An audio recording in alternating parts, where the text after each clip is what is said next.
உத்திராடம் நட்சத்திரத்தில் பிறந்தவரா நீங்கள்? நீங்கள் யாருடன் நட்பு வைத்தால் பிரச்சனை வரும்? ஹஸ்ட்ரோ தமிழ் வியாசா ஸ்ரீயின் வணக்கம். உத்திராடம் நட்சத்திரத்தில் பிறந்தவர்கள் நட்பு கொள்ள தவிர்க்க வேண்டிய நட்சத்திரங்கள் என்ன?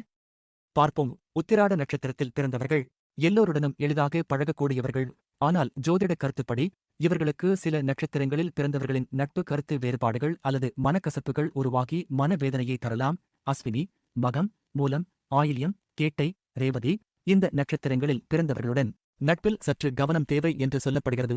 இவர்களுடன் சில நேரங்களில் கருத்து மோதல்கள் உருவாகலாம். இதனால் நட்பில் முறிவு மற்றும் மனக்கவலை ஏற்பட வாய்ப்பு உண்டு. மேலும் இந்த நட்சத்திரங்கள் வரும் நாட்களில் மிக முக்கியமான காரியங்களை தொடங்காமல் இருப்பது நல்லது என்று ஜோதிடம் கூறுகிறது. இந்த நட்சத்திரங்களில் பிறந்தவர்களுடன் திருமணம் நடந்தால் சில சங்கடங்களும் சிரமங்களும் ஏற்படலாம் என்று கூறப்படுகிறது. சரி, வேறு எந்த நட்சத்திரங்களையும் தவிர்க்க வேண்டும் பார்ப்போம் அடுத்த வீடியோவில். இங்கு சொல்லப்பட்டவை பொதுவான ஜோதிட விளக்கங்கள் மட்டுமே.